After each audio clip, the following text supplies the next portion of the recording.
All right. Welcome, everyone, to the third edition of Sharp Sports Talk. I am your host, Donovan Sharp. I am joined by my two co-hosts, Miami Jay down there in Miami, and Jay Blaze. Miami Jay, how you doing, man? Doing good, brother. Doing good. Thanks for having us. Good, good. Of course, of course. Jay Blaze, what's up to, man? Not much. Brother's getting married tomorrow, so I'm just Oh boy. Oh no. up here, just with the family. Okay, good, good stuff. So your brother's getting married tomorrow. I know that this isn't that kind of show, but what are your thoughts there? I don't want to say on live, but I wish him the best, but that's all you can do. That's what it is. Is that why you're? Is that why you're? Is that why we can't see you on the camera? Yeah, I just don't know what kind of family's gonna come. I just don't want to interfere with the show at all. That makes sense. Gotcha. Okay, perfect. Perfect. No, it's not. No, it's not members only. Oh my God, Missouri shocks Kansas. Missouri shocks Kansas State. Oh boy, that's going to be great. All right, so let me go ahead and present this. So yeah, this is going to be our regular sports panel. Oh boy, that's going to be great. Hang on a second. Let me go to window. Give me 2 seconds here, guys. Sharp boosts. Is that it? Is that the one? Oh, that's the one. There we are. Perfect. Okay, so the first topic we are going to get into is the sports morning radio show. As most of us are aware of at this point, those of us who keep up with this kind of stuff, Shannon Sharp left Skip Bayless at FS1 amidst the. And I'd heard Jason Whitlock talking a lot about the fact that there were other reasons why Shannon Sharp was essentially let go, I guess, by FS1. As far as I'm concerned, I think most of us in the know, at least who think we're in the know, we believe that it was because of Skip Bayless, him getting out of pocket, et cetera, et cetera. So let me just read this and we'll react to this. This comes from frontofficesports.com. It says Sharp boosts first take ratings, leaving Bayless behind. Shannon Sharp, Hall of Fame tight end, 3-time Super Bowl champion, no relation to your boy. So the first bullet point says first take averaged 717,000 viewers Tuesday to 118K for Undisputed. Smith says Sharp was pushed out by FS1. So let's go down and read this. Stephen A. Smith's recruitment, the article starts, of Shannon Sharp to First Take continues to pay dividends for ESPN. The 3-time Super Bowl champ returned to First Take earlier this week with Smith and Molly Hiram.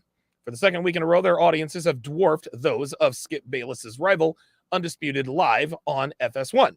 On Monday, after the first weekend of the NFL season, First Take posted 626,000 viewers to 185K for Undisputed. On the Tuesday after Aaron Rodgers' season-ending injury, First Take drew 717,000 viewers compared to only 118K for Undisputed. Let's see. That was the third biggest audience for First Take this year, behind only Sharp's Labor Day debut and the February 13th episode after Super Bowl 57. Let me ask real quick. Do we know if those audience numbers are live audience or does it count streaming? I think it's just live audience numbers. Yeah, that's pretty impressive. Yeah, that's very impressive. Jay Blaze, you're pretty good at picking up on this stuff. Does this include only how can I put this? Is this just television or is this television and streaming? I can only assume that this is just television. Undisputed has their own YouTube show. Yeah. And they have Skip Bayless's. They made Skip Bayless make a YouTube channel of his own, but Shannon Sharp has 1 million subscribers to his YouTube channel. Yep. And losing that, dude, that is a huge blow. So because he was. All right, cool. We will definitely get more into that here in just a few minutes. Let me just finish this article. Sharp appears on First Take Mondays, Tuesdays. The 2-day average for his shows was up 22% from comparable episodes last season. The numbers also nearly doubled the show's average audience of 363,000 viewers in July. With New York Jets superfan Mike Greenberg in mourning over Rogers Industry, Get Up has also had huge Tuesday, a huge Tuesday, averaging 658K viewers for a 59% increase. Bayless and FS1 have fought back, landing Colorado coach Deion Sanders, the hottest name in sports, 2 weeks in a row on Undisputed. After a shaky start, the on-air chemistry looks to be improving between Bayless and his revamped cast, including Hall of Famer Michael Irvin, Keyshawn Johnson, Richard Sherman, Josina Anderson, and Rachel Nichols. Wow. That is very, very interesting. And of course, the obligatory sign up for our newsletter thing comes up here. Still, 2 straight weeks of big numbers must be satisfying for Sharp. The NFL Hall of Famer left Undisputed in June after nearly 7 years of on-air partnership with Bayless. During their last few months together, Sharp and Bayless clashed several times on the air. Now, them clashing several times on the air, that's not a big deal to me. People are going to clash on the air. To me, it was the personal insults, and we'll get into that in a second. Stephen A. Smith, believes that Sharp was pushed out by FS1. Sharp's situation reminded him of his own dilemma in 2009 when ESPN dropped his contract, leaving him for dead career-wise. Okay, sorry about that. Instead, it was Bayless who handpicked Smith to be his partner on First Take in 2012, sending his career into overdrive. He didn't want to leave, Smith said about Sharp on the Joe Budden podcast. He was notified that your services will no longer be needed. Smith's First Take has been number one on weekday mornings for over a decade as the face and the voice of ESPN. Smith also addressed his growing clout within the network. He says, quote, I'm at a point in time where if I don't want you on First Take, you ain't coming on First Take, he noted. Okay, very good. So I guess Stephen A. Calls a shot. Smith is one of ESPN's highest paid talents, making an estimated $16 million annually, but his contract is up in 2 years. He's talked openly about the possibility of moving to late night TV, entertainment, or politics. Wow. Smith's not going anywhere for now, but if he does, Sharp is perfectly positioned to become the successor on First Take. Both retweeted the front office story pegging Sharp as Smith's possible successor. Smith and Sharp are already acting like partners, jetting out to Boulder to watch Deion Sanders in Colorado beat visiting Nebraska on Saturday. Sharp tweeted a picture of him and Smith conferring in front of a private jet. This just feels good, man. I feel right at home, he noted. ESPN and Fox declined to comment for this story. So Miami J, what are your thoughts initially on these? First, give me your take on, this whole Shannon Sharp leaving Undisputed for First Take thing. What are your thoughts on that in general? Well, money talks. I'm sure I don't know all the circumstances behind it, but I'm sure they offered him a ton of money. Sure. To go over there. Shannon Sharp's one of the best personalities in sports media. So of course he's going to draw a huge audience, no matter where he is. He could go to Barstool Sports. Yep. And he's going to draw a huge audience, So, props to ESPN for bringing him back because I think he's one of the good ones that are still left. Not very many of them. No, there definitely are not. Sorry about these. Hang on a second. There. Nope, that's not what I wanted. Nope. I'm a little. There we go. All right, Jay Blaze, what are your thoughts initially on Shannon Sharp's exiting the Undisputed? They had a good 4 years, and that's amazing. Like just doing a live show 5 days a week and still liking each other. But I think Skip was losing respect for Shannon's takes, and I think I think he was. I don't think he respected him towards the end. At least that's what I'm only going by what Jason Whitlock was saying behind the scenes. Like he said that in one of his shows. But I think they just rubbed each other raw, and you saw that come out in some segments towards the end. And I think FS1 had to choose between Skip and Shannon. And I think I would have chosen Shannon because he has the million YouTube subscribers. Yep. He's younger and he's more charismatic on air. Because you look at Skip's new show, he is the least interesting person in the characters on the show. Yes. Can I bring something up real quick? Maybe this is general, and I saw it happening in politics, and that's kind of what pushed me out of politics. And now I'm starting to see it happen in sports. Okay. And this is how I knew journalistic ethics were dead. It's when I hated when the media covered the media, because then you would have a story about someone in the media said something that they were covered by something in the media about somebody that said something in the media. Right. That happens Right. in politics constantly now, and cable news, we all know what a shit show Yeah. that. So I really hope this doesn't start happening in sports, because honestly, this frontline office sports, I don't know them well, but media covering media never ends up well for anybody. Right. Like, people come here to hear about the sports, not the people who Right. talk about the sports. Yeah, I don't want to hear the media's opinion about another media's opinion. Exactly. Yeah, I agree with that. So Jay Blaze. So let me come to Blaze with this one. So you guys see on the screen. So it looks like First Take averaged 717,000 viewers on Tuesday, to 118K. So what it's really coming down to is First Take is kicking Undisputed's ass up and up and down. And it's interesting. When I watch First Take, sometimes I'm entertained. There every once in a while they'll go in with a woke agenda. That's when I turn it off or I turn the channel. But by and large, it is entertaining, and it is kind of cool, the novelty of Shannon Sharp back at ESPN debating again with Stephen A. Smith. But I think I agree with Jay Blaze on this one. Skip Bayless is definitely he is the least interesting. I mean, and listen, man, he knows Lil Wayne, and he knows, and this is a weird turn that Undisputed is also taking, is that they're bringing on like these rappers or these guys in the industry and all this other kind of stuff. I mean, look, it's great to have them on the show every once in a while. But to me, I don't know. It doesn't rub me the wrong way. I'm just not interested in watching that. What about you, Blaze? I mean, do you think that that's a good move for FS1? No, it is not. So here's my issue. It was the same thing with Max Kellerman, where he Right. would get on these takes and say the stupidest stuff. And I think this is Skip Bayless having white guilt. I think Oh wow. because he just brought up a topic where he's like begging the Jets to take on Colin Kaepernick, and then he had a couple other segments throughout the year that he would just go on these rants, and I'm just like, what are you doing? Like, just cover your sports, cover the topics. And I think Skip Bayless is trying to play director, and he's saying to, like, say Michael Irvin, have this point of view on things, saying to Keyshawn, say this thing. And I'm just like, it doesn't come off as truthful. Yes, authentic. Yeah, authentic.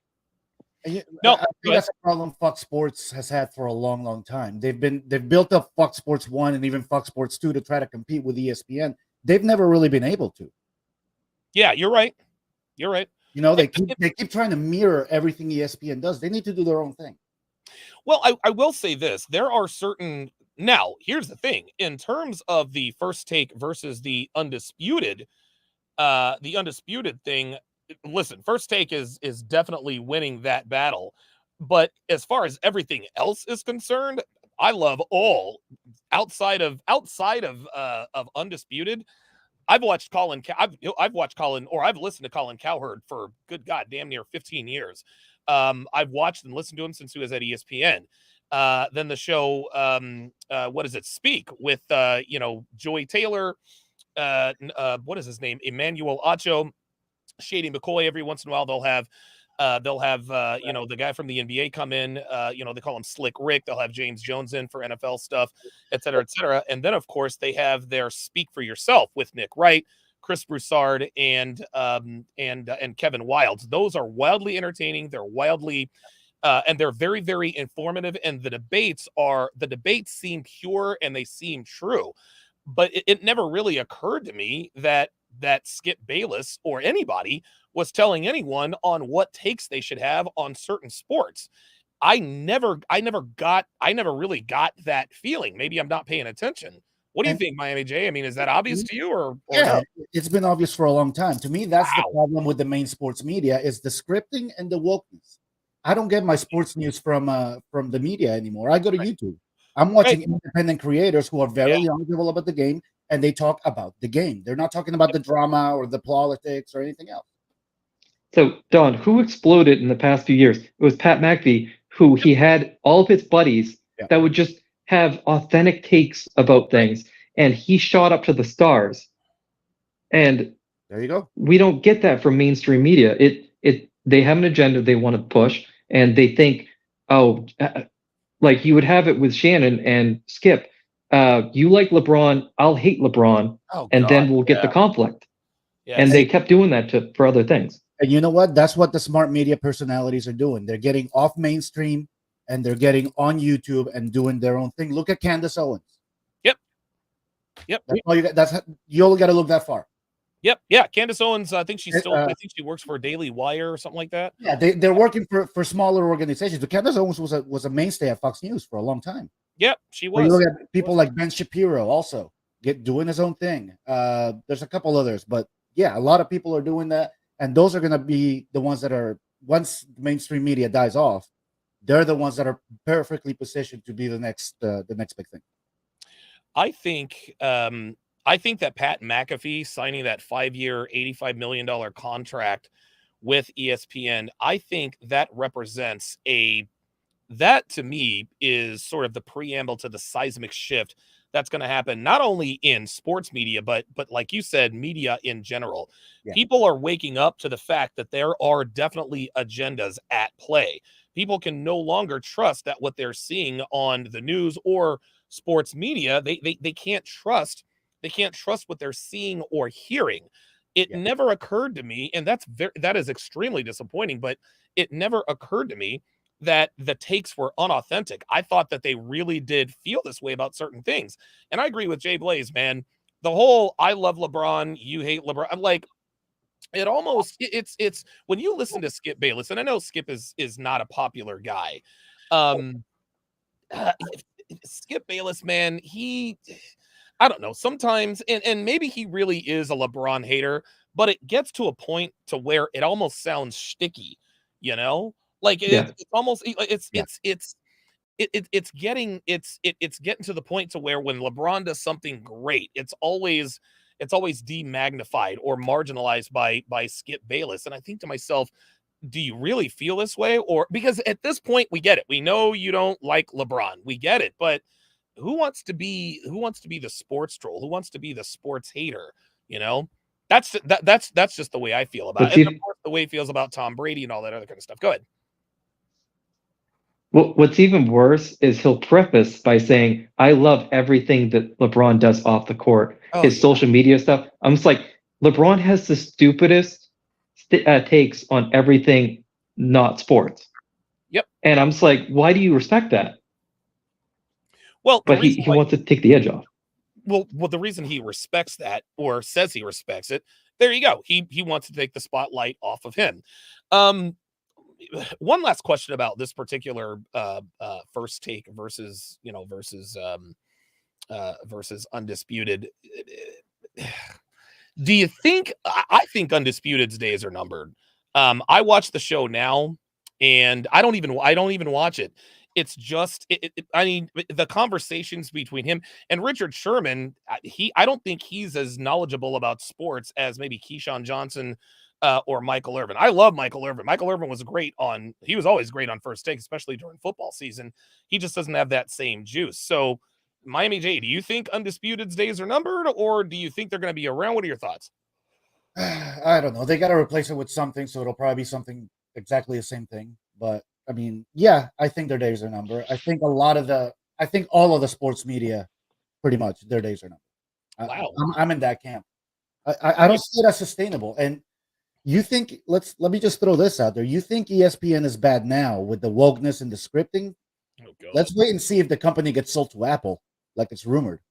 Oh my God. Because right now, all of Disney's up for sale to Apple, possibly. And if that happens, it's going to get even worse. If Apple buys ESPN, it's over with. You think Apple's big now? If they buy Disney, they truly become the Cyberdyne or the umbrella corporation that's going to rule the fucking world. I love it.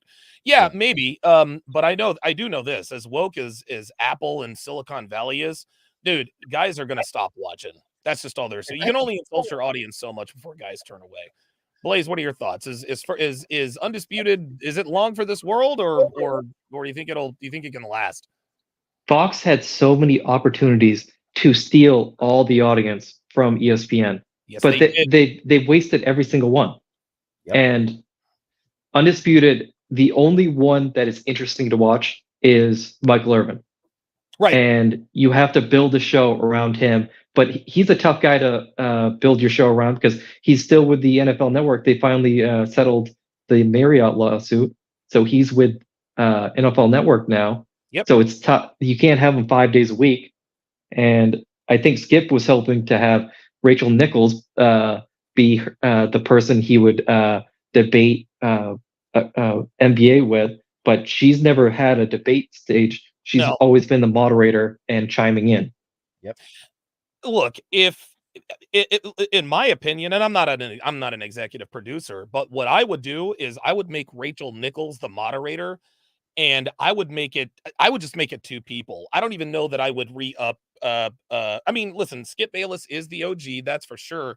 But when you already know what someone's opinion is about something, it really kind of makes them boring. And that's only with sports. That's only with sports. When it comes to red pill stuff, you guys already know. Like when it comes to certain, like with the Logan Paul situation, you guys already know. I'm not about to come on here and be like, well, look now, you guys expect me to say that Logan Paul is a simp, but let's just look at this. No, Logan Paul absolutely has no idea what the fuck he is getting into. The only people that really know seem to be Dylan Danis or even Logan Paul's mother, if you've watched these videos.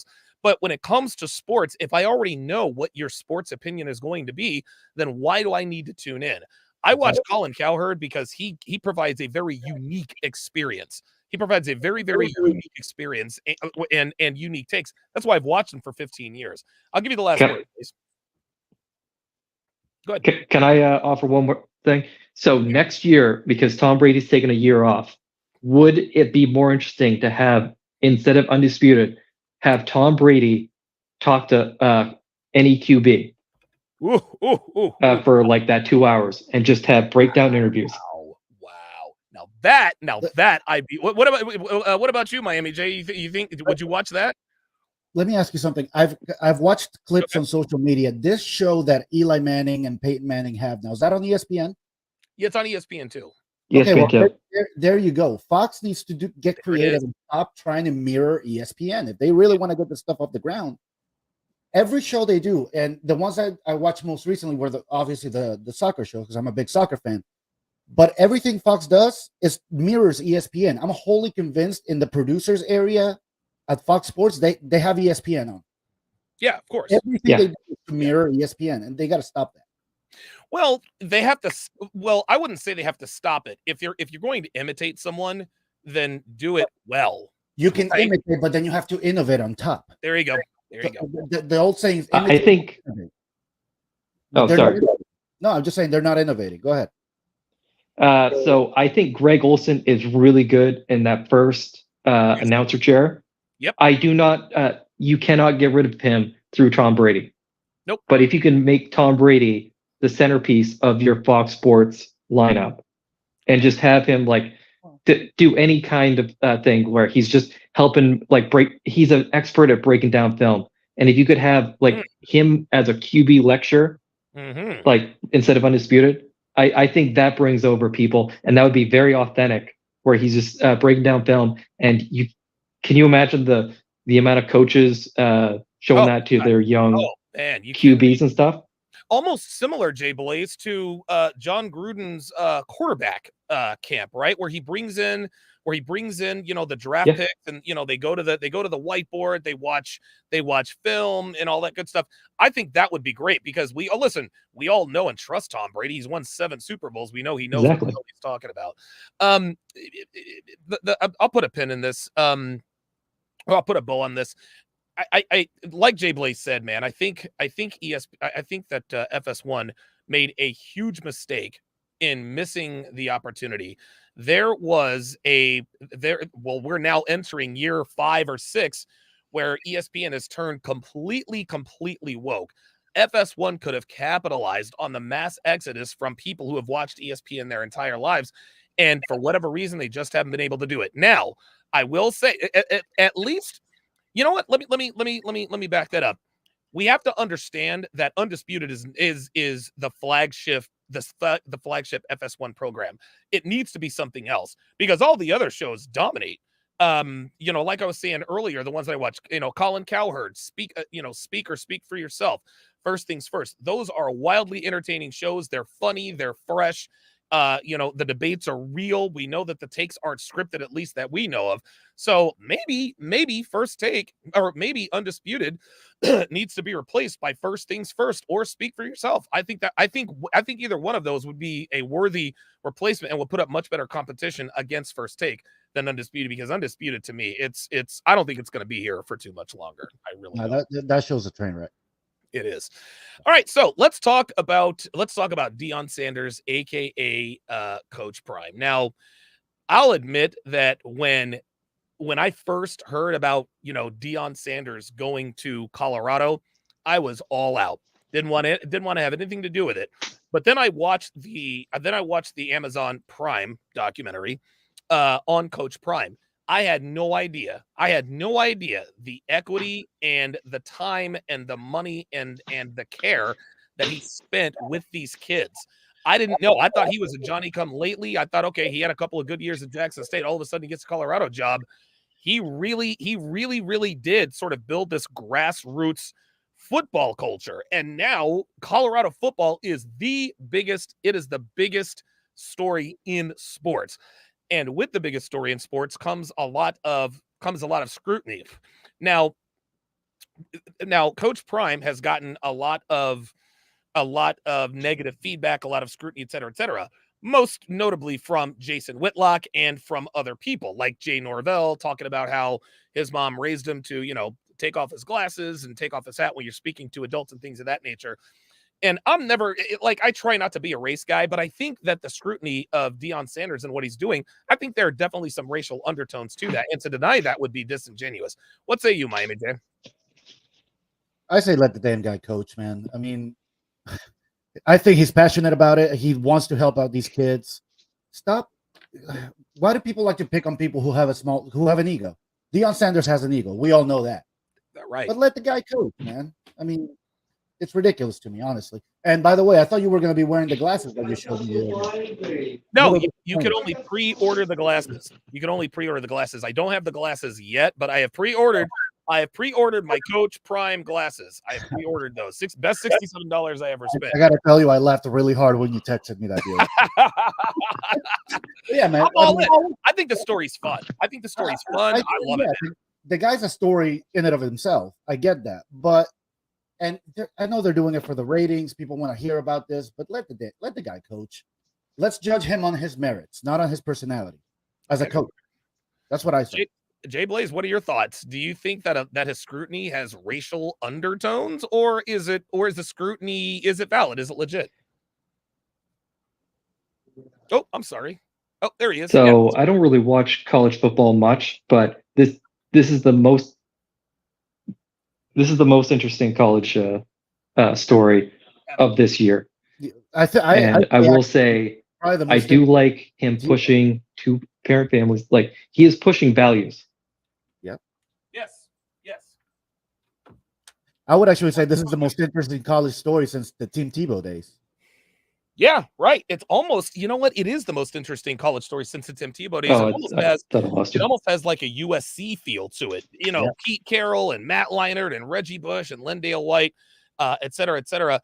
RT the Brand says, I'd like to see Prime end up coaching the Cowboys. Do you think that could ever happen?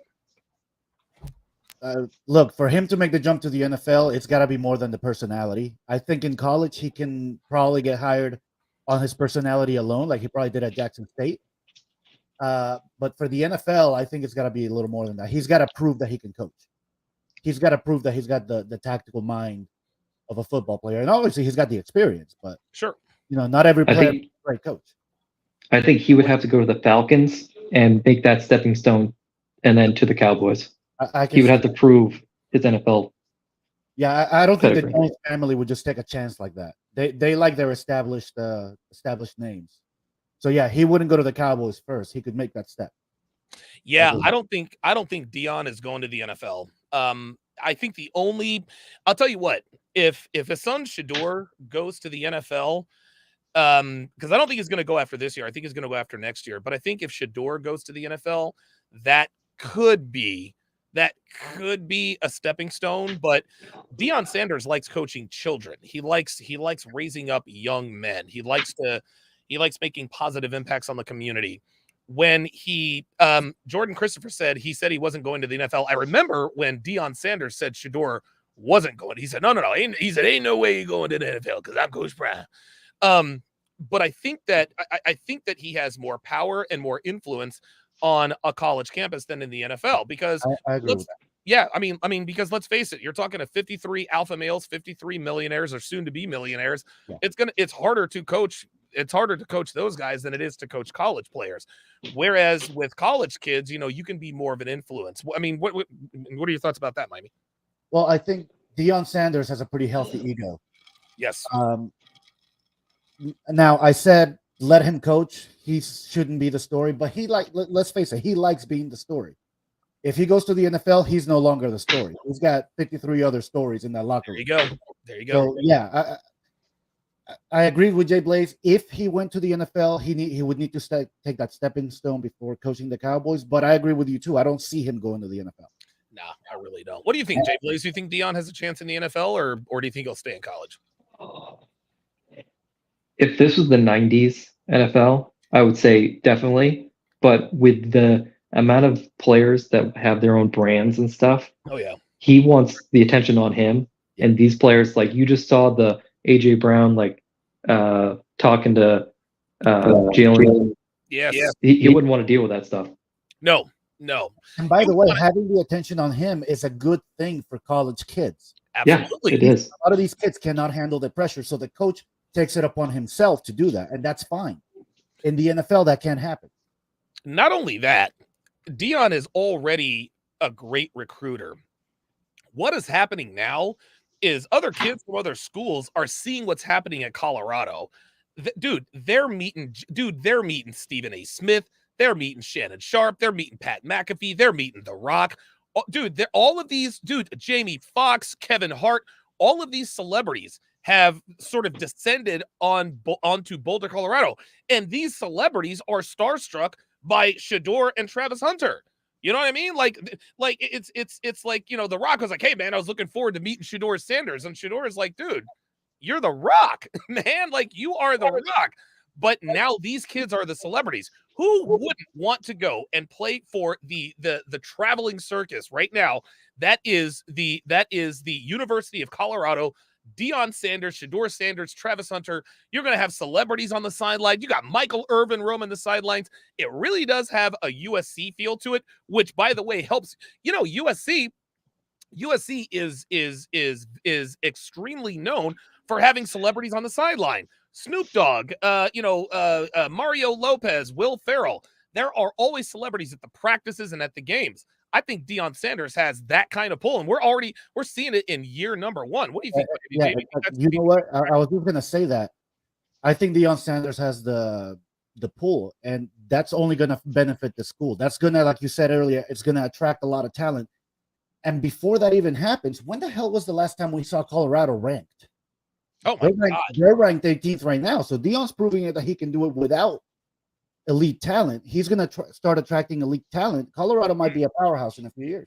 Colorado is going to be a powerhouse next year, thanks to the transfer portal and the dude. They're already they won 1 game last season. They've already doubled their win output. And I'm going to tell you this. They've got Colorado State today. And we'll talk about the comments that, Jay Norvell made about Deion Sanders. They've got Colorado State today. Next week, they go up to Eugene, Oregon to play the Ducks. Now, Bo Nix, I fully expect Bo Nix and the Ducks to win that game because they are substantially better than Colorado. But we thought the same thing about TCU, and the Buffaloes went on the road. They hung 45 on TCU and put the world on notice. So let's just say that Colorado goes on the road and beats the Ducks in Eugene. The very next week, they will welcome USC and Heisman hopeful Caleb Williams into Boulder. That, I think, will be the highest rated college football game of the season. It very well might be. Yeah. It will be. By the way, I just want to throw out there, I'm a little salty that my Gators are 1-1 and they're not ranked like Alabama or LSU. Well, Yeah, Alabama and LSU are both both 1-1. No, this is a rebuilding year for the Gators. We Of all know. course. Of course. I couldn't believe that LSU got dump trucked by Florida State. Go ahead, Jay Blaze. What you got? There's going to be a few factors to see how big Dino's going to get. Is how high Travis Hunter and Shador Sanders go in the draft when they finally go in, I think, a year or two. Yep. And how well they do against USC, and if their coordinators leave and he doesn't replace them with comparable talent. Don't we all know about coordinators leaving? Yeah. Ay. All right. So speaking of coordinators, so the Eagles on Monday Night Football, we got the W against the Minnesota Vikings, 34-28. The game probably was not as close as the score would indicate. However, the Vikings did make it interesting in the end. What with Kirk Cousins being a stat monger, once again dropping 54 fantasy points, coming up short once again during prime time.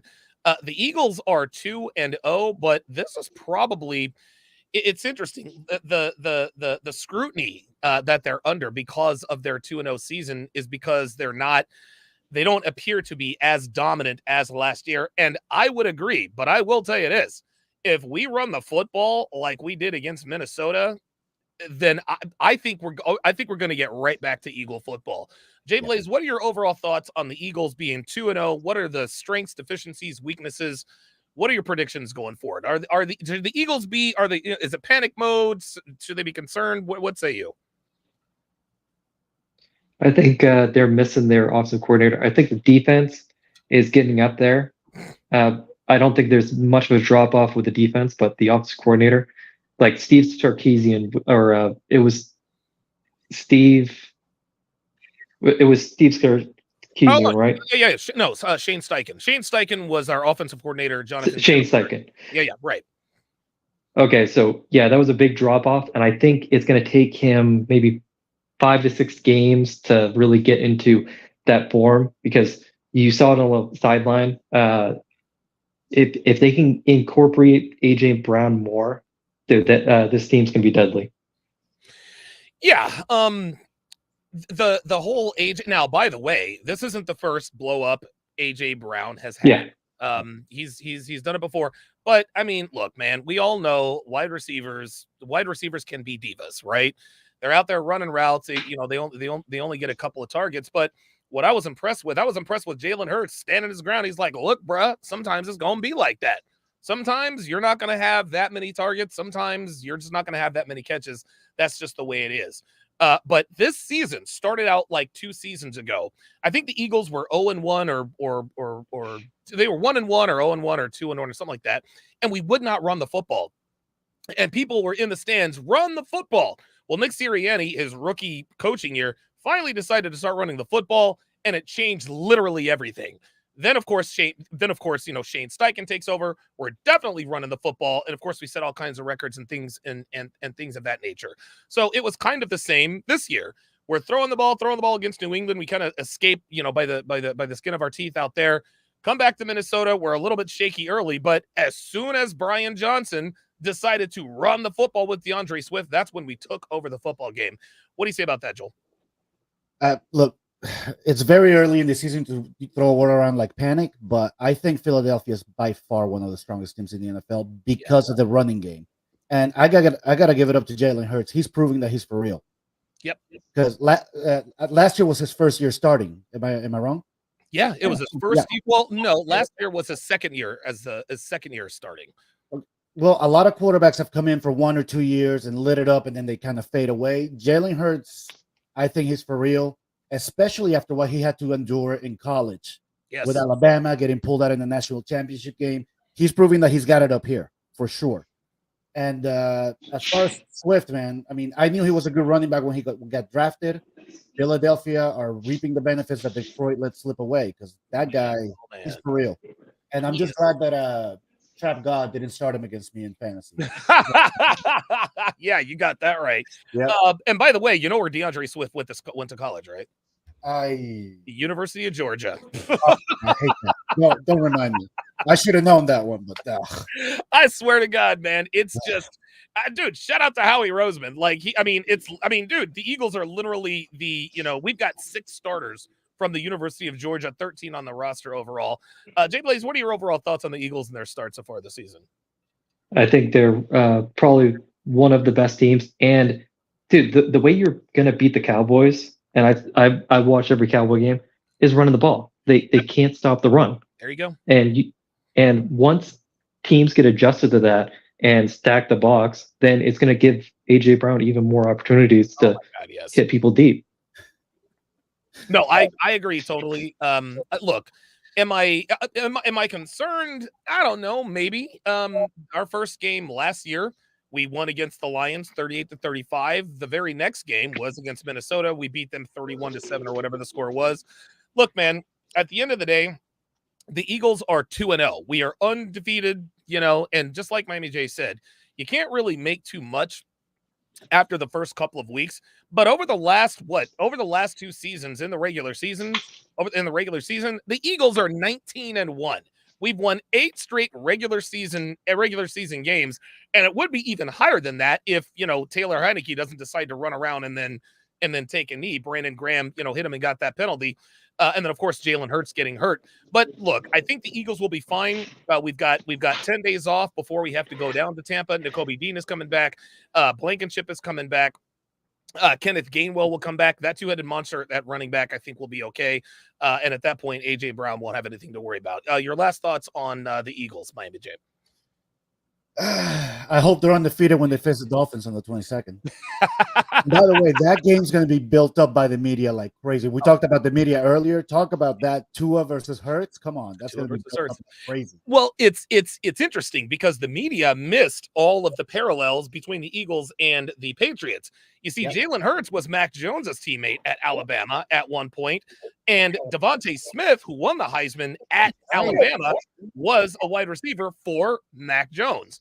But it's not really as tasty because Mac Jones isn't really as compelling a player as Tua and/or Hurts. Yeah, not just that. It's going back to that championship game for Alabama, where Hurts got replaced by Tua. That's going to be they're going to build it up like crazy, and I can't wait.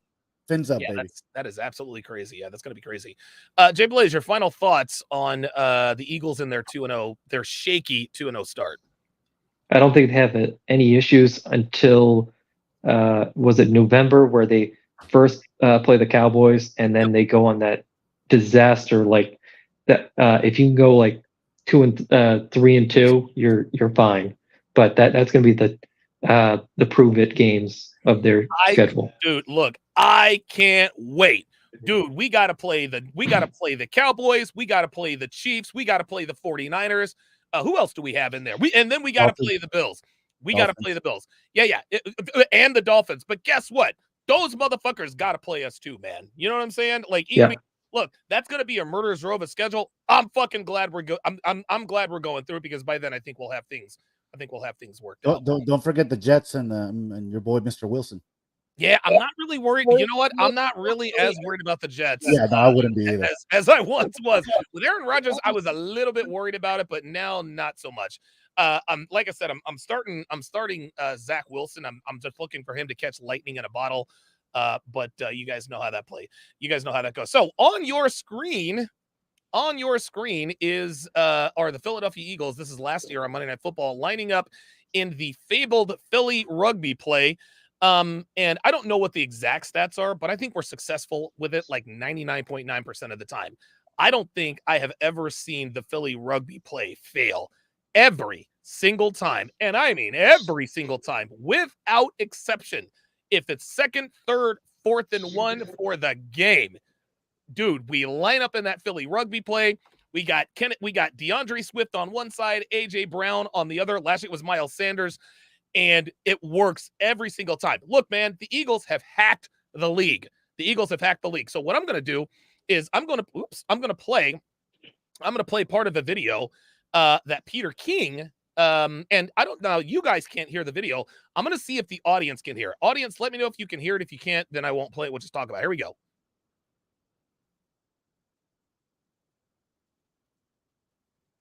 Okay, audience, can you guys hear that? I don't see anything on the chat yet. Okay.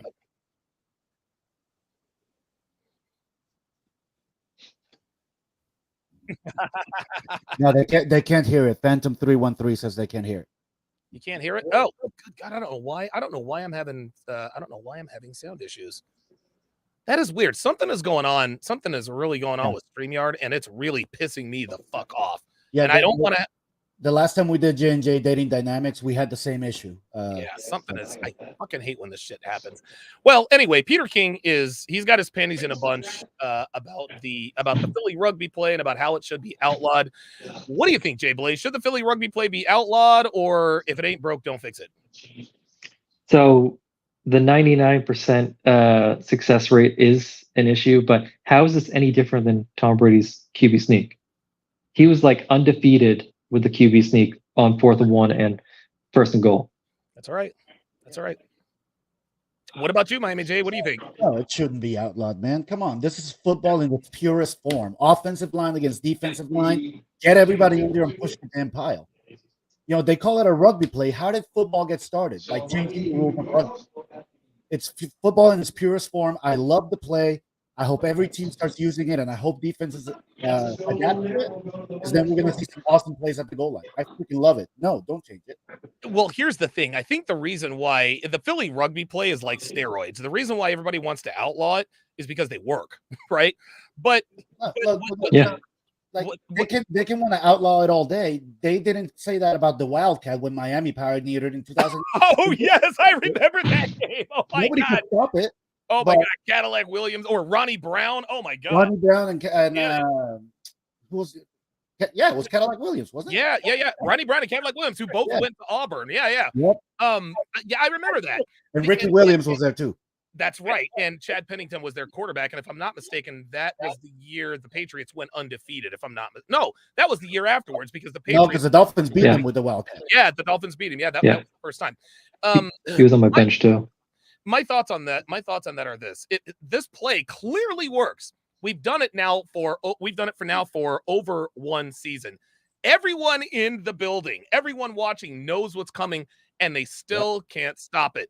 Now, why haven't other teams tried to do this rugby play? I'll tell you why they haven't tried to do this rugby play. You have to understand the elements that are within the rugby play. You have a Hall of Fame right tackle, Lane Johnson, who is probably the best right tackle ever. You've got Jordan Mailata, who's still young, but he's one of the best left tackles in the NFL. You've got Jason Kelsey, undersized, but a future Hall of Famer. You have 3 Hall of Fame offensive linemen. That's the first element. The second element is that your quarterback squats 600 pounds. Jalen Hurts is extraordinarily strong. He has tremendous strength. That is the biggest factor when it comes to it. Now, one could argue, I remember against the Cowboys last year, when we got down there, it was 1st and goal, and this is with Gardner Minshew. And DeMarcus Lawrence was like, we know you're going to run this. Come, we're ready for it. And Gardner Minshew got in. So why don't you think other teams are mimicking this play? We put out the blueprint. Why doesn't anybody else follow it? I'll tell you why, because they don't want their quarterbacks to get hurt. Exactly. I think the only other team that could run it is the Bills. You need a big, strong quarterback. I think one of the things that helps Jalen Hurts is that he's not that tall. Right. He can get low to the ground. I think if Tua could squat that, he could be a quarterback that could probably run it. But the Dolphins don't want to put him in that position. I think that's one of the things. Ooh, he would have got rocked. That would have been targeting. I think one of the most underrated parts about Jalen Hurts' game, is his physical strength. Yeah. The only reason why we're aware of his physical strength there in Philly is because he plays for the Eagles. There are Instagram, YouTube posts all the time of Jalen Hurts. Dude, he deadlifted 700 pounds last summer. He is, and when you look at him, Jalen Hurts is thick. He has thick legs. He's got a strong butt. Look at his arms. His arms are thick. His wrists are thick. He's like a bull. You couldn't do that with a Baker Mayfield or a Mac Jones. No. You just couldn't do it. But somebody like Josh Allen or a Cam Newton, then yeah, go ahead. They do it. They just run it differently. It's the quarterback sneak. That's the play. You just can't do it the way Philly does it without a strong quarterback who can take the push from the back. That's what it is. So you've got the strength of Jalen Hurts, and then you've got 2 other people pushing behind him. Then you've got the tight end who always picks up the rover. Dude, I fucking love the play. And I remember when the I remember when the Eagles first started running it. The very first time I saw it, I was like, "Oh, okay, 4th and 1. Okay, quarterback sneak, we got it." We did it against Detroit 3 or 4 times. Then go ahead. No, I was gonna say, actually who used to run almost the exact same play? Who? The Gators with Tim Tebow. Oh yeah. And then they incorporated that jump pass. They're like, exactly. That's how they started using the jump pass. It was a fake of that play, then whoop, over the top. Wow.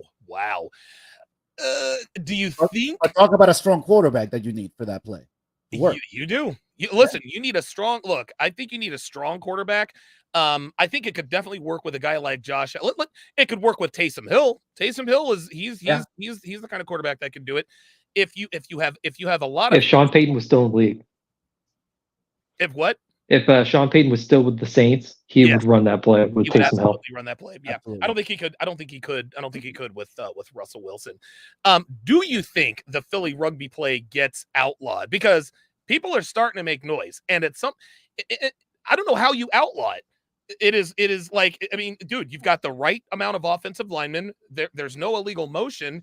Everybody is on the line. They're the proper number of people along the line of scrimmage. Everything about it is legal. The only thing illegal about it is that it works every time. So do you think that this is the year where after this season, do you think the competition committee says, okay, the Philly rugby play is going to be outlawed, or are they just going to allow it to be played because we're not breaking any rules? You can't outlaw it, man. I mean, first off, I don't think it gets outlawed, but if it does, it opens up a slippery slope. Yep. Where you have certain changes based on football situations. And that's a dangerous precedent to set. All of a sudden, there's going to start saying, oh, you can't do so and so forth there. You can't so for the 20-yard line. That's opens up a very, very dangerous Pandora's box for the rules of football. What do you think? I hope they outlaw it. I don't think they'll outlaw it, but it's very bad if they do. What do you think, Jay? If Jalen Hurts gets injured on this play at any time, that would increase the likelihood a lot more. Ooh. But if there's no injuries, I don't see any issue. That is a very good point. Yes, because we know that the NFL wants to protect the quarterback. Wow. I didn't think about that, man. Holy moly. That's a great point. Because remember the wanting to protect the quarterback. Go ahead. Because remember they banned the pulling down the horse collar when when Roy Williams pulled down when he pulled down Terrell Owens and he broke his leg. I remember that. Yeah, that was a high profile, and so they banned that play, or that they banned the horse collar. The horse collar. So if any like high profile player gets injured on this, it's gone. I think it would have to be a high profile. It would have to be a quarterback getting injured, and I think it would have to be a dangerous injury, like a concussion or something like that. If like a bruised thigh or something like that, it wouldn't happen. But if he maybe gets a concussion, a dislocated shoulder, something like that, then you bring up absolutely an injury could do it. Or a Nick Bosa gets injured on this play. Ooh, yeah. Oh, like if because what the Eagles do. I don't know that I'm breaking news here, is that all of the offensive line basically they turn themselves into an arrow and get as low as possible, right? And the way to counterbalance that is to get lower. And so the only injuries that I can see coming from the Philly rugby play are concussions. But at that point, just like Miami J said, if you outlaw, because what's to say somebody, what's to keep somebody from running the Philly rugby play? What if they want to run it on 2nd and 10? What do you not do it then because it's 2nd and 10? Not that you ever would, but what if you wanted to, right? I think you're right. I think it definitely sets a dangerous precedent. This is one of those deals. That if it works too much, people want to outlaw it. And I'm biased, of course, because Shane Steichen came up with this, and Brian Johnson has perfected it to this point. But I agree with Miami J. If you start legislating, the kinds of plays that work very, very well, then I mean, at some point, you're really opening up Pandora's box. I'll give you guys the last word on this. Well, I was going to say there's a difference between, say, the horse collar and running a certain type of play. The horse collar is obviously, we all know it can be a safety issue for any player, blah, blah, blah. Yes. And it addresses specifically tackling technique. When you start outlawing certain formations or certain things like that's what sets the dangerous precedent. Gotcha. Like you just said, what if they wanted to run it on 2nd and 10 on the 50-yard line? You know? Yeah. It's not going to work. It's not going to get a touchdown. But now are you going to outlaw a certain formation? Now, the video talked about pushing players from the back to get extra yards. Apparently, that was a rule that was done away with, but it was never enforced. I like it. I don't think they should outlaw that. And if they do, then maybe. But offensive linemen push players all the time. You've seen if there's a running. As long as I've been watching football, that's been done. Yes, right. Like you'll see Jerome Bettis run up the middle. If he gets stood up and he's moving slowly, guess what? The offensive linemen get behind him and push him to get those few extra yards. So what difference does it make? Oh my God, it is pouring in Tampa. So what difference does it make if hurricane? Oh, that's exactly right. Alabama's going to be in some trouble here, man. Hurricane in Tampa? No, it's not a hurricane. It's basically a monsoon. Okay, because I've been tracking the hurricanes lately because they might come here. But Phantom 313 says the horse collar in 04 almost ended T.O.'s career from Roy Williams. You were wrong about that because the horse collar, he played in the Super Bowl that very same year. He broke his leg. I suppose if he had done the ACL or something like that, I suppose that could have, but thankfully he didn't, and listen, we've lost 2 Super Bowls, by a total of 6 points to both the Patriots. Isn't it interesting how both the AFC Championship game and the Super Bowl that the Chiefs won ended because of a questionable penalty down near the goal line? What are you saying? I don't know. I'm just putting it out there. All right, let's continue. All right, let's get to this week's games. Can I go ahead? Can I say one more thing on the rugby play? Yeah, how is this any different than all the nice guys at the bar, and you have the one asshole running game and getting all the women? There you go. Don't hate the player, hate the game. Hate the game, man. Yep. Hate the game. That's a very good point. All right, let's quickly go through our NFL predictions. We've got the Baltimore Ravens against the Cincinnati Bengals. I've got the Bengals in this one. Nothing is more motivating to a team than being humiliated on national television. Now, the Bengals and the Ravens, that was a national audience game. It doesn't matter where you live. If you had CBS, you were going to be watching that.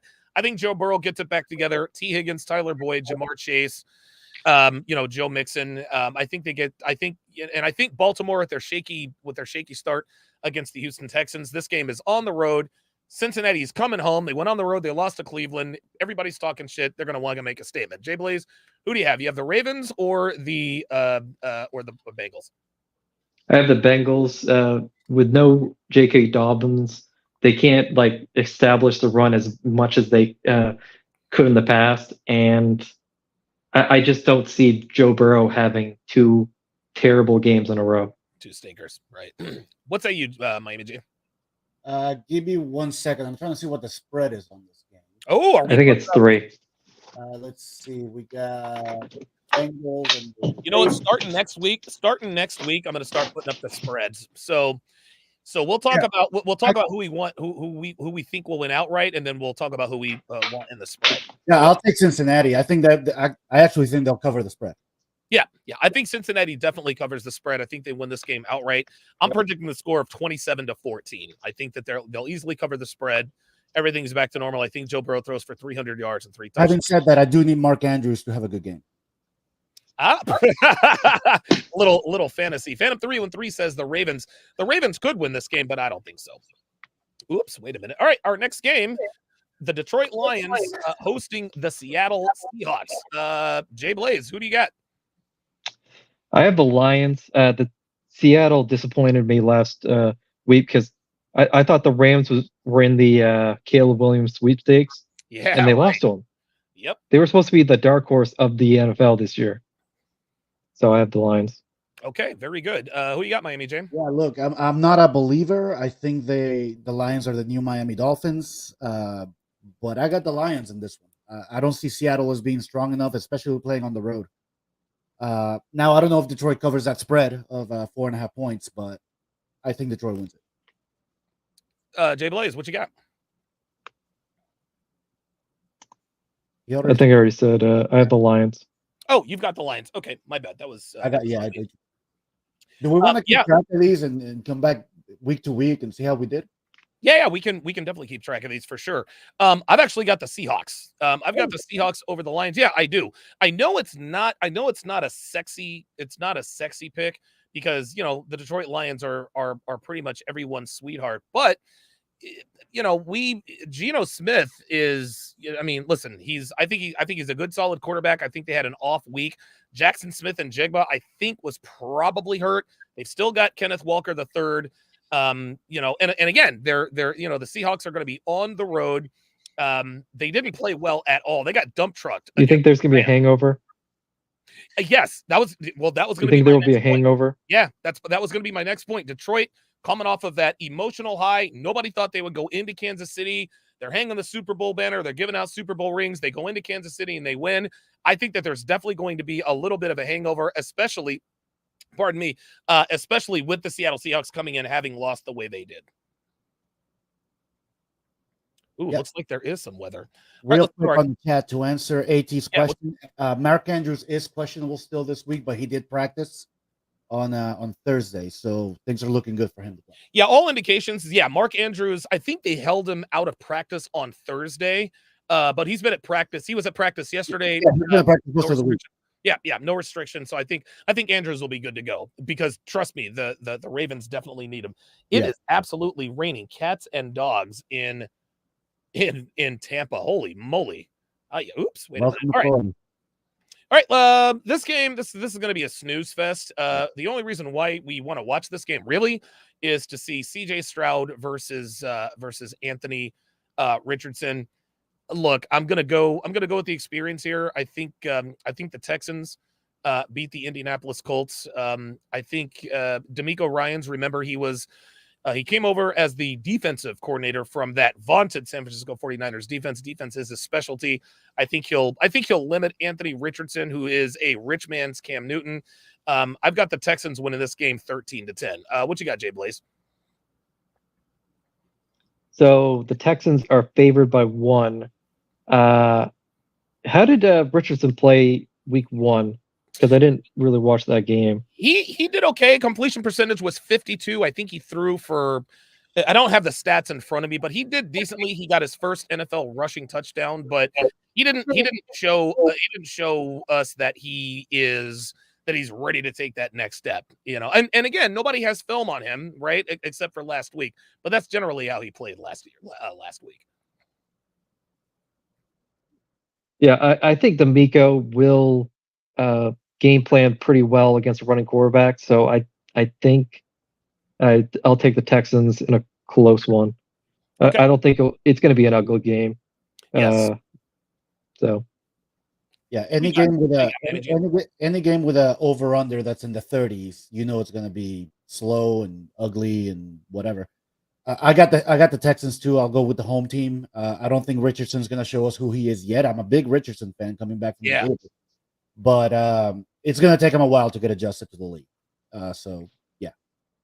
Phantom 313 says, "Man, I miss the Houston Oilers and their unis, dude. You remember I don't know. I'm older than you guys. The Houston Oilers used to play in the Astrodome. They used to call that the House of Pain. Yeah, and for many reasons. I think the last season they had, I remember Zach Thomas had a pick 6 against him where he did a backflip into the end zone. I loved it. Wow. Zach Thomas, who was just inducted into the Hall of Fame. Very good. The Chicago Bears at the Tampa Bay Buccaneers. Jay Blaze, who you got in this one, man? So the line is Tampa Bay is favored by 2.5. Yep. Dude, Chase Claypool, I thought he was going to be an X factor. He is not putting in any effort whatsoever. No. He is ruining his career and his payday. And he has all the talent in the world. When we saw it with the Steelers, when he threw the ball instead of handing it to the ref, you knew you couldn't win with this guy. Yeah. So I'm going to take the Buccaneers. I'm a Baker believer, and I'm hoping he cashes in this opportunity. All right, Jay Blaze, who you got? Chicago or Tampa? I agree with Jay Blaze. I think Baker Mayfield's going to find his rhythm. I think Chris Goodwin's actually going to have a good game against Chicago. Yep, 3 for 3. I think that I think the Buccaneers. I think they win this game. I think they win this game decisively. Apollo in the chat says that was a great trade by the Steelers. Yes, it was. It was. Yeah, they flipped it into a couple of draft picks, and I think it also might have had to do with the. I don't think it had anything to do with the Minka Fitzpatrick trade, but yeah, the Buccaneers, to me, from top to bottom, I think they're a better team. The only advantage they have is at quarterback. And let's not forget, we've still got Chris Godwin and Mike Evans playing for the Tampa Bay Buccaneers. And oh, by the way, they are now in a weather delay with the USF versus Alabama game, because it is literally raining cats and dogs down there in Tampa. What's the score in that game right now? I think it's like 3-0. I think. Hang on a second. I could have gone to USF. I did. Really? Yeah. Oh, there it is. Yep. Trey 7979. Yep. Alabama, South Florida is in a weather delay. Yeah, that's gonna be a long weather delay. This is a very intriguing game. The Kansas City Chiefs against the Jacksonville Jaguars. Jay Blaze, who you got, man? So the Chiefs are favored by 3 points. I'm gonna take the underdog. I'm gonna take the Jaguars. I like the Jaguars. Okay. All right. What about you? I think this is where Trevor Lawrence proves that he's a top 5 quarterback. Wow. Okay. Not me. There's 3 games that I got money on this weekend. This is one of them. I think Kansas City, a pissed off Kansas City, comes back and commits a spread. I think they're going to put a beating on the Jaguars. Yeah, I'm with you, man. I think that Kansas City covers the spread. Trevor Lawrence, I think he is a top 5 quarterback. Yeah, if this particular game, I'll put it to you this way. If the Chiefs had won on Thursday night against the Lions, I would give the Jaguars a little bit more of a chance. But there's something to be said about getting beaten in your home opener, something that's never happened to Patrick Mahomes. And they didn't have Chris Jones or Travis Kelce. Both of them come back this week. It's going to be their week 1. I think they're going to ball out. I think this is going to be a shootout, but I think Kansas City pulls away. I'm going to go 40-28 Chiefs in a win over the Jaguars on the road. Sorry, Donovan, on that last game, if you're a betting man, I actually like the over in that game too. I do have Kansas City covering the spread. Okay. The over, I think it's a little low. It's a 50. Oh yeah. Definitely take the over on the points, because I think this is definitely going to be a shootout for sure. Let's go to Green Bay versus Atlanta. These are 2 teams that don't really play too often. You've got Jordan Love versus Desmond Ridder. Jay Blaze, who you got, man? Who do you think wins this game? So the Falcons are 2-point favorites. Yep. Jordan Love played really well last game. I think I'm going to take Jordan Love and the Packers. I don't think they have enough tape on him, because it's usually the 5 or 6 games, and then the defense starts to get tape on your rhythms and stuff. Yep. I don't think they have that on Jordan Love yet. Okay. I agree with Jay Blaze. This is the second game that I have money on. I got the Packers at +1. They're actually the underdog, but I think Atlanta's a hot mess. I think Jordan Love's going to start to prove that he's a very good quarterback and that he learned a lot from Aaron Rodgers sitting behind him. Yeah, I agree with you. Yep. You guys have total agreement with me as well. I think Jordan Love goes in. I think he carves up a very weak Atlanta defense. I think the one highlight will definitely be Bijan Robinson, but keep in mind, Aaron Jones he's got that hamstring injury that he's nursing. He might not start. Doesn't matter. They've still got Quadzilla, A.J. Dillon in the backfield. So I think Green Bay wins this by 7. I think they definitely. You said they're 2-point dogs, Jay Blaze? 1.5. 2. Oh, I have 1.5 too. Okay. I have it at 1.5. I have 2 points. Same thing. Okay. Yeah. Either way, they're gonna win outright. I think they win outright. I think it's competitive until the end. When Green Bay starts to wear down that porous defense. The Raiders going into Buffalo. You've got Jimmy Garoppolo, Jimmy Graps, Jimmy G, porn star Jimmy GQ versus Josh Allen, coming off that Monday night loss against the Aaron Rodgers-less New York Jets. Jay Blaze, who do you got? So the Bills are 8-point favorites. I like the Raiders with the 8, but I do see the Bills winning. Just pissed off after being embarrassed. Yes. Yeah, but I think the Raiders keep it close. Okay. Yeah. What about you, Miami Jay? I actually, with the spread, I like the Raiders. I hate. Gotta agree with Jay Blaze again. I think the Bills pull it off. Having said that, I don't think they cover the. I have it at 7.5. What I do love, I love the over in this game. It's a 41. I have 47 here. I have it at 41. I mean, maybe we're looking at, I'm sure we're looking at a different site, but I have it at 41. And I love that over. Okay. All right. I agree with Jay Blaze. I think the Bills win. But 8 points is a lot. Like 8 points is a lot. Listen, you get 3 points at home. Like if you're at home, you automatically get 3 points. Dude, and Jimmy Garoppolo is, listen, say what you want about him. Jimmy Garoppolo is a winner. He's been to 2 NFC title games. He's been to a Super Bowl. And it's not cold. It's not cold in Buffalo, at least not yet. But I think Josh Allen, just like Jay Blaze said, he's pissed off, he's embarrassed, all those turnovers, et cetera, et cetera. I think that definitely wears on his mind. I don't see them blowing out the Raiders because I think the Raiders are a better football team than we think. But I agree with Jay Blaze. I think Buffalo wins, but they do not cover the spread. Do you think the Stephon Diggs drama affects it at all? Oh boy, that's a very good question.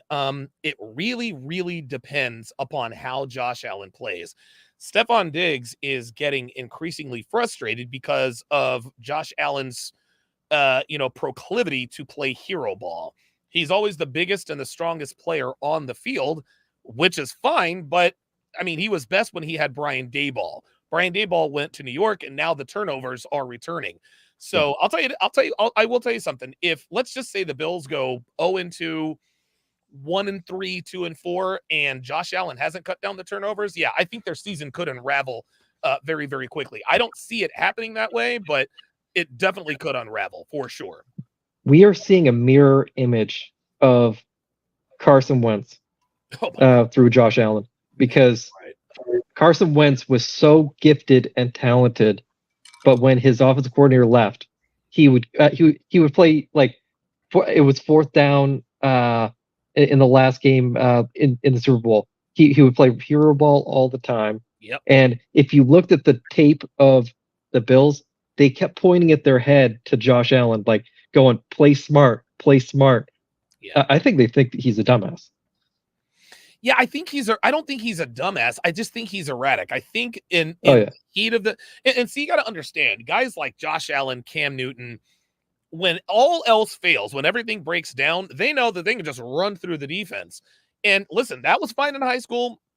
That was fine at Wyoming. That was fine at Auburn for Cam Newton. And that's fine the first few years in the NFL. Yeah. But like everybody in the NFL is fast. Everybody in the NFL is smart. I think Josh needs to slow his mind down and just understand that you don't need to throw a touchdown. You don't need to hit a grand slam on every pitch. Take the layups, take what the defense gives you. If you got to turn into Superman, definitely turn into Superman. But there's no need in risking your body on a 3rd and 13 in the second quarter with 8 minutes to go. It just doesn't. Yeah, it doesn't make sense. Real quick, if both the Dolphins and the Bills win this week, then look for next week to be a trap game for both of them. The Dolphins will play the Giants. The Bills will play the Redskins or whatever their name now. And then they play each other in week 4. So next week could be a trap game for both of those teams. I don't think that's a trap game for Miami. I think honestly, man, just based on what I've seen from week 1, Miami they are the team to beat in the AFC. I picked them to be out of the playoffs until I saw Tua absolutely just shred that Charger. Dude, when Tua's on the field, man, his accuracy, it's like stupid. It's stupid scary. Like he puts the ball exactly where you want it all the time. We were all. It makes me feel very, very good to hear that from somebody who's not a Dolphins fan like I am. Jesus. As it makes me actually believe, because Dolphins fans, we always get our hopes up, man. And so do we. I'm back to the point where I'll believe it when I see that in week 15 and 16 and shit. And plus, y'all got And plus, you got Jalen Ramsey coming. Oh my God, yeah, dude! I'm telling you, Xavier Howard, Jalen Ramsey, Bradley Chubb. Jesus, go ahead, Jay Blaze. So weren't the Dolphins like 7-1 before Tua's like awful concussion? Yeah, and because they were dominating, right? Yeah, and that's one thing that as Dolphins fans we've gotten used to is our starting quarterback getting injured. Somewhere halfway through the season. We used to have fantastic seasons. Tannehill, I think his last. Obviously, he had an injury written last 3 seasons. Yeah, but each season before Tannehill won like his last 24 games with the Dolphins. Yeah, when we had Tannehill on the field, we won, and then he'd get injured, and our season would go down the drain. There you go, and that's why they didn't re-up. They actually did. I think they re-signed him, but then a couple of years later, they didn't traded him to Tennessee. Yeah, they traded him to Tennessee, which I think was a good trade for Tennessee. Honestly, man, I thought Ryan Tannehill's career. I thought he was going to be destined to be a backup. Hey, congratulations to him. He got a $117 million contract, to play quarterback for the Tennessee Titans. That's the thing. He was always great. He was always a great quarterback. He's always good. Except he was very injury prone. Wow. And a few years ago, I told you I called it that it would be Ryan Tannehill to replace Marcus Mariota in Tennessee. You did. You did, because Ryan Tannehill was just traded him just to kind of be Marcus Mariota's his backup, his mentor. He actually ended up taking within like 3 weeks. Tannehill took over that job and never gave it back. Never gave it back. Speaking of Ryan Tannehill and the Tennessee Titans, they've got the Los Angeles Chargers coming in. Now, keep in mind, DeAndre Hopkins is questionable. I don't think he has played. I don't think he's practiced all week long. With or without if DeAndre Hopkins isn't going to play, I think they absolutely get boat raced by the Chargers. I think the Chargers run away with this one. I'm going 31-7. I'm going 31-7 Chargers. What about you, Blaze? Okay, so the line is. Did we lose him? You there? Dude, Staley, if he starts off 0-2, he's done. I think he loses the locker room. So he needs to win this game. I think they boat race him. Yeah, the Chargers. What was the line? Because you cut out when you were talking about what the line was. I have it at 2.5. Oh, 2.5. The 2.5. Chargers are 2.5. Oh, so the Chargers are 2.5 point favorites. Dude, take the Chargers, give up the points. Dude, bet the farm. There's no way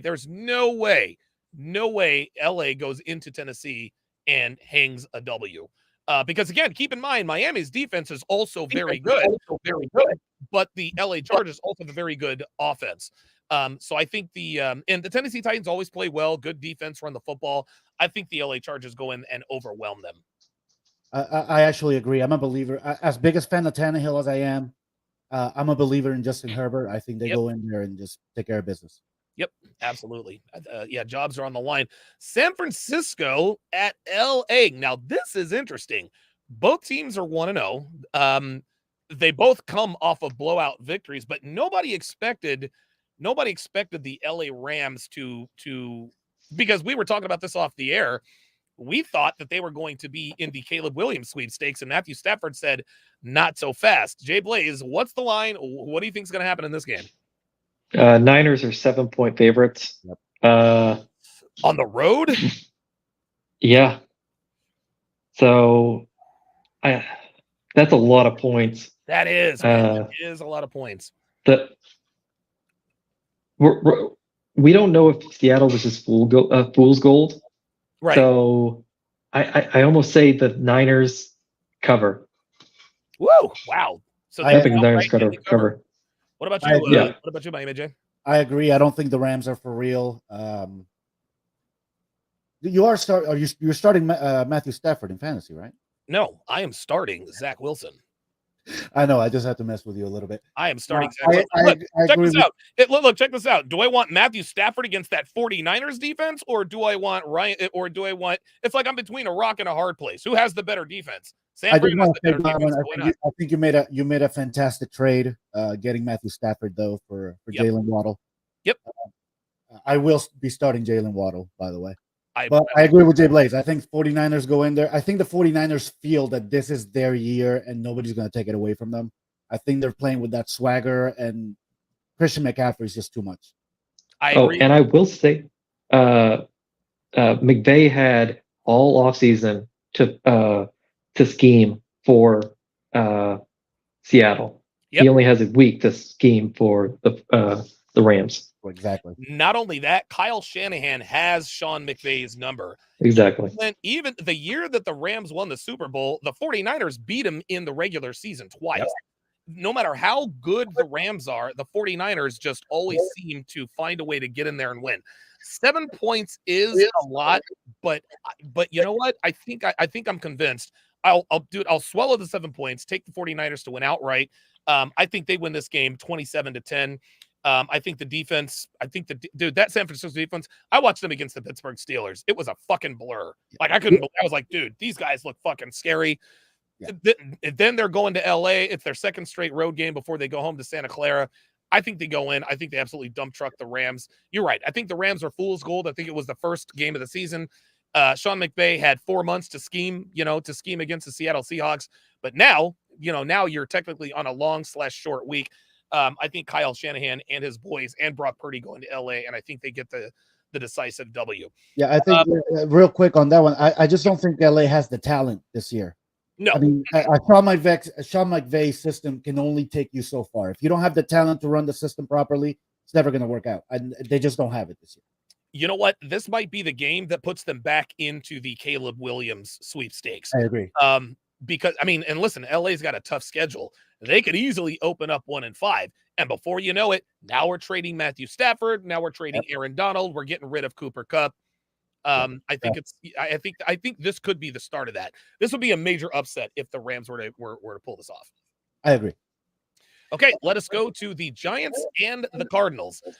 This one's not going to be close. Both of these teams are terrible. I've got it 10-7 Giants. What say you, Jay Blaze?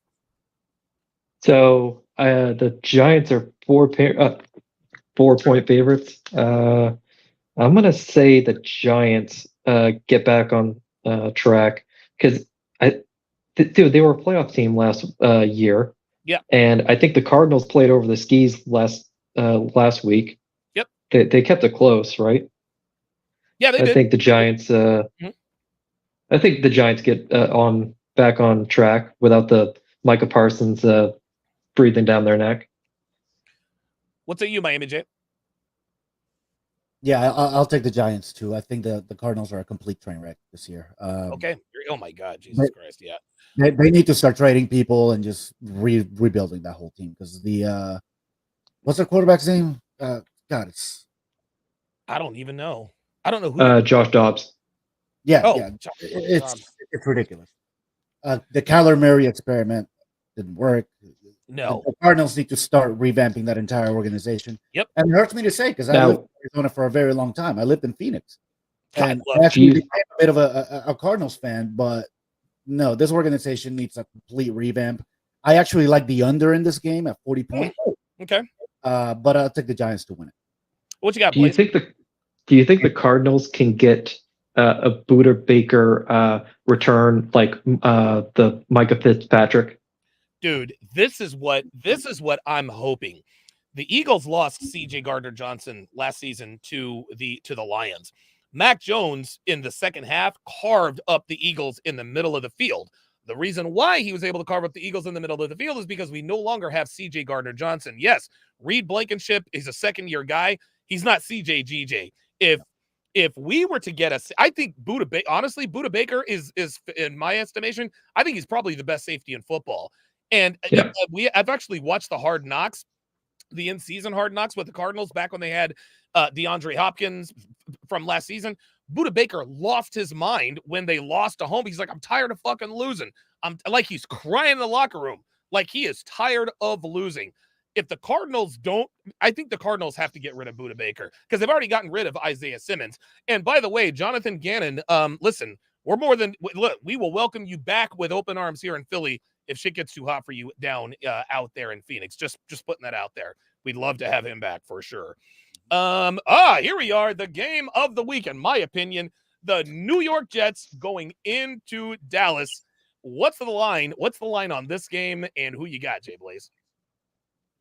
-9 Cowboys. That's tasty. That is tasty. The over-under is 38. take the under. I would take the under. So what do you got right now? You going to take the over or the under, and who you got against the spread now, right? They're putting zero respect on Zach Wilson's name with this over under. Okay. I got to go with the Cowboys. I don't know if they cover because I think Zach plays better than what they think. So I think the Jets cover, but I think the Cowboys win. Okay, very good. That's a good pick. Miami J, who you got? I'm gonna have to go brush my teeth after this. I got the Jets. Not just covering. Yes. I got the Jets in the upset. I think the running game of the Jets is going to be key. They're going to need to run the football, give Zach Wilson time. And look, I know they're real talented. I don't think the Cowboys are for real, man. What? I'm not a believer in Dak Prescott. I don't think they got it. I think the Cowboys are not for real. Wow. I think they're poorly coached and they have an average quarterback. I agree. Look, I agree, man. Dak Prescott had his best moments of his career when he had Zeke. We had as a rookie. Yeah, exactly. Yeah. I really don't think Dak Prescott's for real. I've been watching him since college, and I don't think Dak Prescott's for real, man.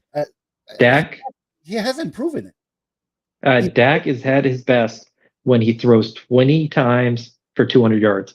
That's when he's at his best. You know who you know who Dak Prescott is? He's Trent Dilfer.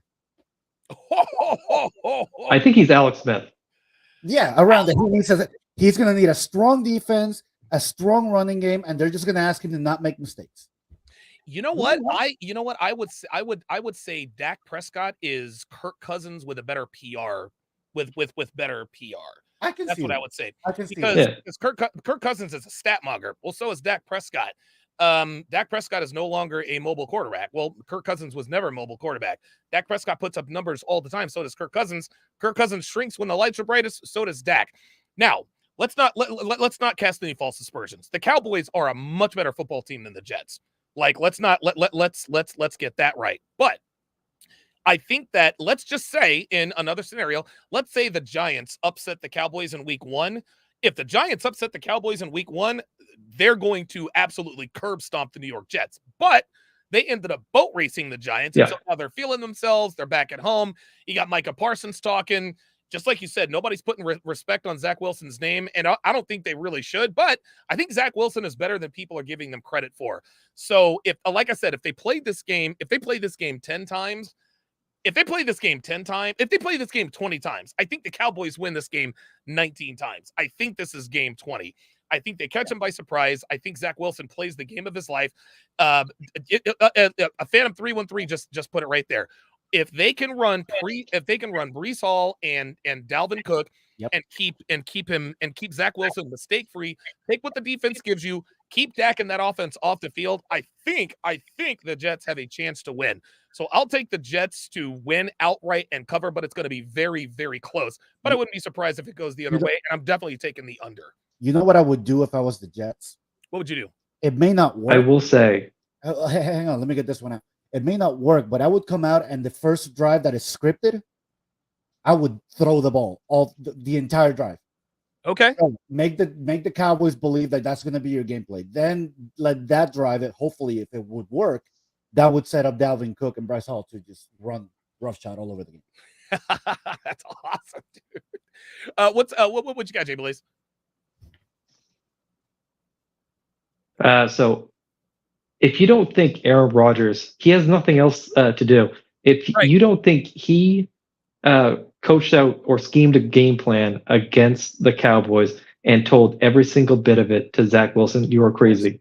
Of course. So if they can establish the run and get him some easy throws, because dude, the Giants got away from the run game that was just slicing up the Cowboys. Yes, that was stupid. I don't know why they did that. Yeah. And that's the trap the Jets can't fall into. They cannot abandon the run game. Right. Even if they're down by 2 touchdowns and late in the third quarter, they gotta keep running the ball. The Jets can run the football, just like the Eagles were struggling against the Vikings until we decided to run the football. Then the game looked one-sided. For me, that is the game of the week. I cannot wait to watch that. It's either going to be a Cowboys blowout or it's going to be a Jets, winning by the hair of their chinny chin chin. Yeah.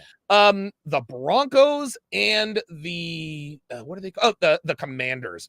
This game is a lot of people around the league are saying that if the Broncos lose this game, that could be the beginning of the end of Russell fucking Wilson. They're getting Jerry Jeudy back, but the Redskins are also, the Commanders are also getting back Chase Young. I don't know what kind of game shape he's in. I think the Broncos pull this one out because they have to.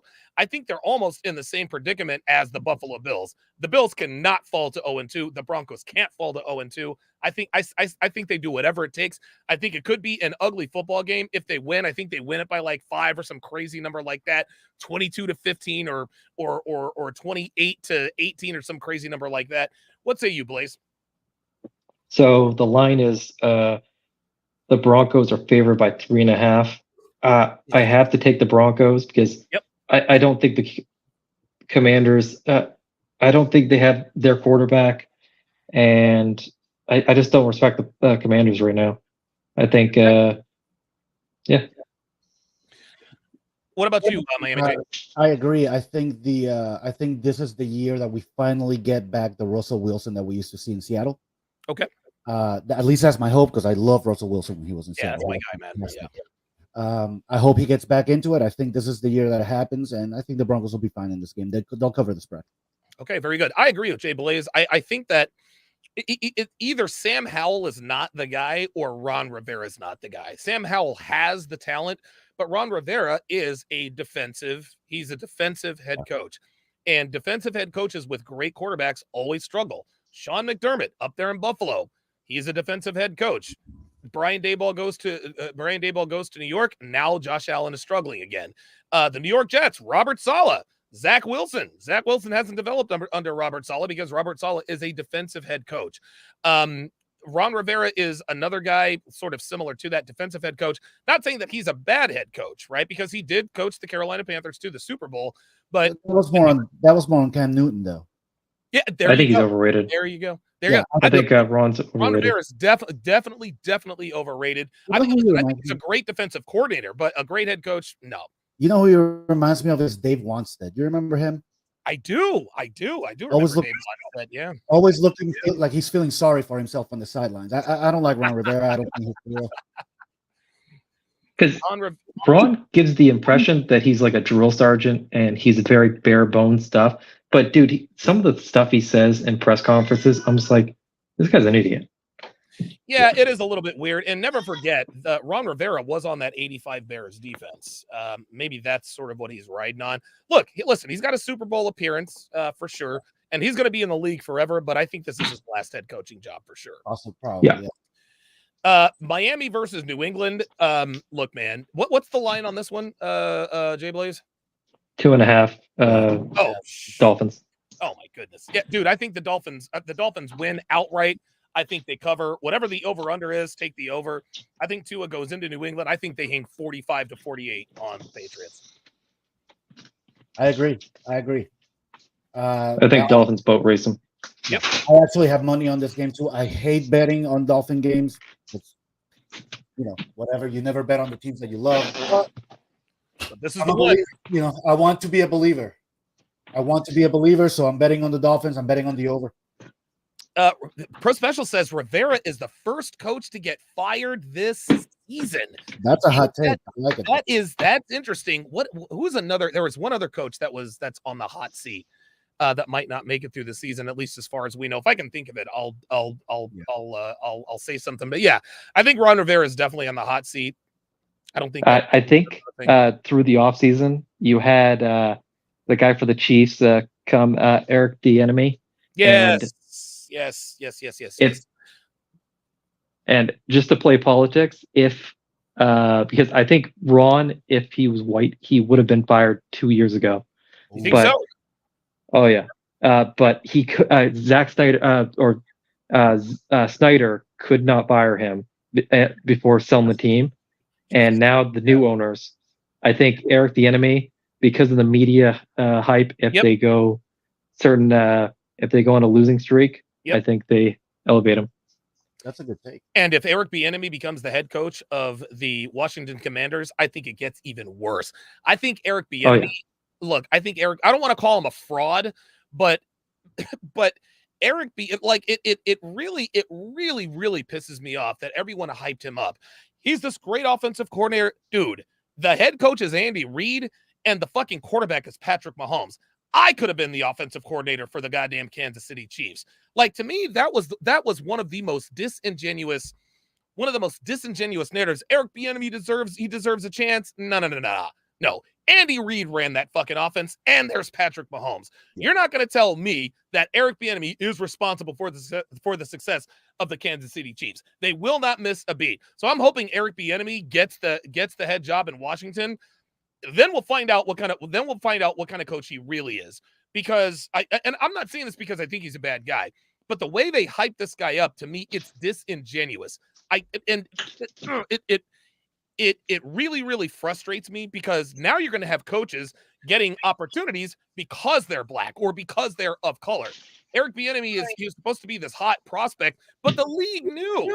The league knows that Eric Bieniemy is not really the offensive coordinator in Kansas City. They know that it's Andy Reid. I hate the jip job they did there. When they fire Ron Rivera, we're going to find out who and what Eric Bieniemy really is. That's been happening for a while, though. I mean, the NFL hiring coaches because they're black. Didn't they put the rule that you had to interview minority rule 12 years ago? It's ridiculous. Yeah, that was the Rooney Rule, man. It's just, oh my God. Is that still in place? So, Don, at my old job, I was working with this one woman. She was a nightmare. They gave her the best recommendation for her next job, so she would take it. That's exactly what the Chiefs did with Eric Bieniemy. They said he'd blow sunshine out of his ass and everything, and they tried to get rid of him so many times, but the league saw through this. Yep. And they gave him this job. He is an overqualified running back coach. I agree. He should have stayed a running back coach. Yep. You know what? Looking past the issue of race, I think NFL recruiters or not recruiters, hiring managers or whoever the hell is making these decisions, they need to get a little bit better because there's excellent coordinators who are destined to never be great head coaches. Right. The name Charlie Weiss comes to mind. Oh, perfect. Yes.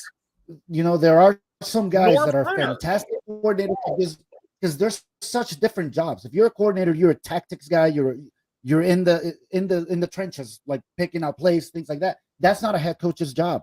He may put some schemes together and things like that, but a head coach's job is more of a man manager. And one doesn't necessarily like Caldwell.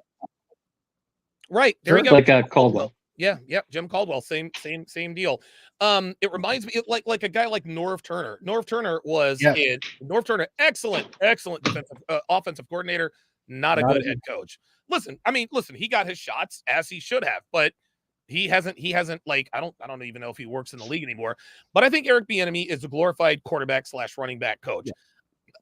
It just angered me that everyone was caping up for this guy when it was obvious that it was Andy Reid coming up with these schemes and Patrick Mahomes and if there's no better example of this than Nathaniel Hackett going to the Denver Broncos. Everyone thought that Nathaniel Hackett was this quarterback guru and quarterback whisperer.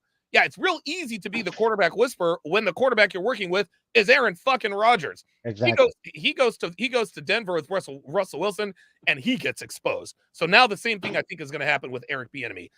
Listen, I hope he does well, but I don't think he will. I think Eric Bieniemy is garbage.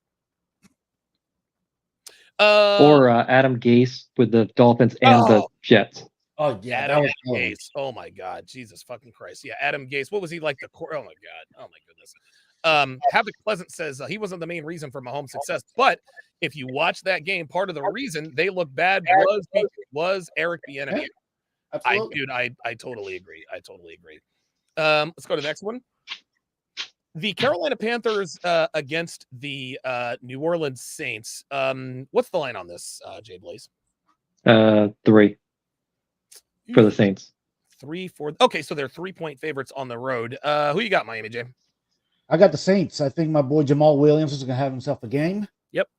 And I don't think the Panthers got anything this year. Honestly, I think the Saints are going to go in there and not boat race them, but they're going to have a pretty dominant win. Yep. What about you, Jay Blaze? I think Bryce Young needs a year of just really bad football to get his legs under him. So I have the Saints. Good. I agree. Bryce Young, this is his rite of passage. This is his Peyton Manning year. He's going to get beat up. He's going to throw interceptions, and he's going to get better. Derek Carr, I think the Saints are going to be sneaky good this season. Yeah, I agree with that. They play in a weak division. They've got Derek Carr, Chris Olave, Michael Thomas is back. Of course, they've got a really good receiving core that a lot of people aren't really aware of, or rather, their defense. I think their defense is a lot better than people give them credit for. That is the first Monday night game. What's that? Alvin Kamara coming back week 4. Yes, that's right. Yep, absolutely. Havoc Pleasant says the Saints win, but Young throws a touchdown. No, I agree with that. I agree with that. That is the first Monday night game. The second Monday night game are the Steelers and the Browns. What's the line on this? 2.5 for the Browns. For the Browns. So the Browns are 2.5 favorites on the road. Who you got, Miami, Jay? I got the Browns. Honestly, the Steelers, I know they played the 49ers, but they look like absolute garbage in week 1. The over-under is only 38. I think Nick Chubb goes in there and just runs riot on these guys. And plus, Cam Hayward is questionable. I think they just put him on IR, if I'm not mistaken. Well, there you go. I mean, I think the Steelers, honestly, this does not look like a Steelers team. This might be what's the coach's name? God, Mike Tomlin. This might be Mike. Does not look like a Mike Tomlin coach team. At least they didn't in week 1. You know, I hate to say it, but if it keeps going like this might be his last year in Pittsburgh. I don't think. I think if Mike Tomlin goes 1-16, that's not going to be his last year at Pittsburgh. He's been there. This is his 17th year, and he's never had a losing season. And the Steelers have only had 3 coaches all time. The first one was Chuck Noll, then it was Bill Cowher, then it was Mike Tomlin. Mike Tomlin is the youngest head coach, the second youngest head coach to ever win a Super Bowl. This does not look like a Mike Tomlin coach team. I don't think he'll be fired, but I think the Steelers actually win this game. Remember, they don't have Cam Hayward, but they still do have TJ Watt. So I think the Steelers win this game. I'm going to go 21-20 Steelers. What about you, Jay Blaze? I think the Browns look better than what they are because Joe Burrow looks so bad. And I think the Steelers look worse than what they are because the 49ers are so good. So I have the Steelers winning. Very good. Pro Special. Oh, wait, I'm the only one who picked the Browns. You're the only who picked Cleveland, yeah. You're on an island all by yourself. Okay. Phantom 3-3 says Browns, and I think Mike will be Mike Tomlin's first losing season. It may very well be. Let's see. Havoc Pleasant, he agrees with you. He says, really? It was the 49ers defense the best in the league? We will win this game. All right. I think that is that the last game? Yep, that is the last game. All right, guys. Let's go around the panel and let's give our final thoughts on today's topic. Jay Blaze, fire first. I think I said all I need to say. Okay. I'm just so all good. Okay. Miami J, what you got? Look, I think it's shaping up to be a fantastic NFL season. My Dolphins, hopefully they don't disappoint. And my fantasy team's looking mighty strong, man. I'm loving my lineup. Oh, my God. Yeah, your team is awesome. Yeah. My final words is I will definitely be watching Colorado versus Colorado State with my hat and sunglasses. I'm getting my Coach Prime sunglasses within a week. I'm going to wear them for the next show. Thank you guys all for tuning in, and we will see you guys next time. Take care. Thank you all. Peace.